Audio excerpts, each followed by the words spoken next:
ಆತ್ಮೀಯರೇ, ನಮ್ಮ ನಾವೆಲ್ಲ ರೈತಾಪಿ ಕುಟುಂಬದಿಂದ ಬಂದಂತವರು. ಹೊಲ ಗದ್ದೆ ಜಮೀನ್ ಹತ್ರ ಯಾವಾಗ್ಲೂ ಬೇಸಿಗೆಯಲ್ಲೂ ಕೂಡ ಬಾವಿಗಳಲ್ಲಿ ನೀರು ಬಹಳ ಸಿಗ್ತಾ ಇತ್ತು ನಮಗೆ. ಈ ಒಂದು 35-40 ವರ್ಷಗಳಿಂದ ನಮ್ಮೂರಲ್ಲಿ ಒಂದು 40 ವರ್ಷದಿಂದ ಒಂದು ಬೋರನ್ನ ಕುರಿತಾರೆ. ಕೇವಲ ಒಂದು 120 ಅಡಿಗೆ ನೀರು ಬರುತ್ತೆ. ಇಡೀ ಊರಿಗೆ ಸುಮಾರು 20 ವರ್ಷಗಳ ಕಾಲ ನೀರನ್ನ ಒದಗಿಸುತ್ತೆ, ಕುಡಿಯೋ ನೀರನ್ನ. ಅಲ್ಲಿವರೆಗೆ ನಾವೆಲ್ಲ ಬಾವಿಗಳಲ್ಲಿ ಕೆರೆಗಳಲ್ಲಿ ನೀರನ್ನ ತಂದು ಕುಡಿತಾ ಇದ್ದು. ನಾವು ಕೂಡ ಎಷ್ಟೋ ಬಾರಿ ಬಾಲ್ಯದಲ್ಲಿ ನೀರನ್ನ ಹೊತ್ಕೊಂಡ್ ಬಂದಿದ್ದೇವೆ. ಸ್ನಾನಕ್ಕೆ ನೀರನ್ನ ಬಳಸ್ತಾ ಇದ್ದು. ಒಂದ್ ರೀತಿ ಹೊತ್ಕೊಂಡ್ ಬರೋದೊಂದು ರೀತಿ ವ್ಯಾಯಾಮ ಆಗ್ತಾ ಇತ್ತು, ಆರೋಗ್ಯ ಇರ್ತಾ ಇತ್ತು. ನೀರನ್ನ ಎಷ್ಟು ಬಳಸ್ಬೇಕು ಅನ್ನೋದು ಕೂಡ ನಮ್ಗೆ ಗೊತ್ತಿತ್ತು. ಮೇಲ್ಜಲ ಎಲ್ಲ ಬಾವಿಗಳಲ್ಲೂ ಕೂಡ ಮೇಲ್ಗಡೆ ನಮ್ಗೆ ನೀರು ಸಿಗ್ತಾ ಇತ್ತು. ಇವತ್ತು ನೋಡಿ ಮೇಲ್ಜಲವೇ ಇಲ್ಲದಾಗಿದೆ. ಕಾರಣ ಇದೆ. KR ಪೇಟೆ ಅನ್ನೋ ಒಂದು ಟೌನ್, ಇಂತಹ ನಗರಗಳು ಬೇಜಾನಿದ್ದಾವೆ.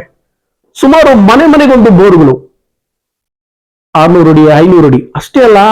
ಕಂಪ್ರೆಷರ್ ಬ್ಲಾಸ್ಟ್, ರಿಗ್ ಬ್ಲಾಸ್ಟ್ಗಳು, ದೊಡ್ಡ ದೊಡ್ಡ ಬೆಟ್ಟಗಳು ಬಂಡೆಗಳನ್ನ ನಾವು ಕೊರಿತಾ ಇದ್ದೇವೆ. ಒಂದೊಂದು ದಿನ ಸಾವಿರಾರು ಅಡಿಯ ಬ್ಲಾಸ್ಟ್ ಅನ್ನ ಮಾಡ್ತಾ ಇದ್ದೇವೆ. ಪ್ರಕೃತಿಯನ್ನ ನಾವೆಲ್ಲ ಕಳ್ಕೊಳ್ತಾ ಇದ್ದೇವೆ.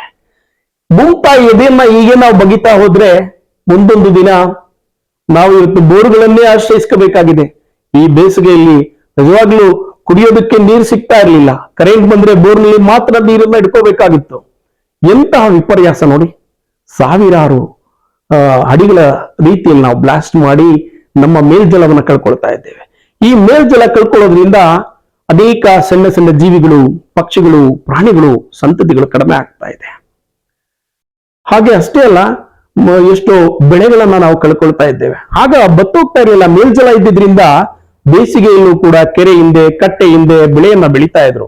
ಈಗ ಬತ್ತೋಗ್ಬಿಟ್ರೆ ಸಾಕು, ಆ ಬೆಳೆಗಳನ್ನು ಕೂಡ ಬೇಸಿಗೆಯಲ್ಲಿ ಬೆಳೆಯಕ್ಕಾಗ್ತಾ ಇಲ್ಲ. ಕೇವಲ ಮಳೆಗಾಲವನ್ನೇ ನಾವು ಆಶ್ರಮಿಸ್ಕೊಂಡಿದ್ದೇವೆ. ಮಳೆಯ ನೀರು ಕೂಡ ಮೇಲ್ಮಟ್ಟದಲ್ಲಿ ಬಹಳ ಬೇಗ ಹಿಂಗೋಗ್ತಾ ಇದೆ. ಹೀಗೆ ಏನಾದ್ರೂ ಮುಂದುವರೆದ್ರೆ, ಭೂತಾಯಿ ಎದೆಯನ್ನ ಹೀಗೆ ಬಗಿತಾ ಹೋದ್ರೆ ನಾವು ನಮ್ಮ ಪ್ರಕೃತಿಯನ್ನ ಕಳ್ಕೊಳ್ತೇವೆ. ಮನುಷ್ಯ ತನ್ನ ಸ್ವಾರ್ಥದಿಂದ ದೊಡ್ಡ ದೊಡ್ಡ ಅರಣ್ಯಗಳಲ್ಲಿ ರೆಸಾರ್ಟ್ಗಳನ್ನ ಮಾಡ್ತಾ, ಹಾಗೆ ಮರಳು ಮಾಫಿಯಾ ಮರಳುಗಳನ್ನ ತೆಗಿತಾ ಇವತ್ತು ಶತಶತಮಾನಗಳಿಂದ ಕೆರೆ ಕಟ್ಟೆಗಳು ಬತ್ತಿರ್ಲಿಲ್ಲ, ಇವತ್ತು ಬತ್ತೋಗ್ತಾ ಇದ್ದಾವೆ. ನಾನು ನಿಮ್ಗೆ ಏನಕ್ಕೆ ಈ ವಿಚಾರವನ್ನ ನಾವು ಚರ್ಚೆ ಮಾಡಬೇಕು ನಮ್ಮ ಮುಂದಿನ ಪೀಳಿಗೆ ಅಂತ ಅಂದ್ರೆ, ನಾವು ಅಂತರ್ಜಲವನ್ನ ಹೆಚ್ಚಿಸಿಕೊಳ್ಳುವಂತಹ ಅನೇಕ ಯೋಜನೆಗಳನ್ನ ಮಾಡಬೇಕಾಗಿದೆ. ಇವತ್ತು ಸುಮಾರು 20 ಅಡಿ 30 ಅಡಿ ಮನೆಗಳಿದ್ರೆ ಅಲ್ಲೆಲ್ಲ ಬೋರ್ಗಳನ್ನ ಹಾಕ್ಸೋದಕ್ಕಿಂತ ಆ ಏರಿಯಾದಲ್ಲಿ ಒಂದು ಬೋರು, ಆ ಏರಿಯಾಕ್ಕೆ ಎಲ್ಲವನ್ನ ನೀರು ಸರಬರಾಜು ಮಾಡೋ ರೀತಿ ಇರಬೇಕು.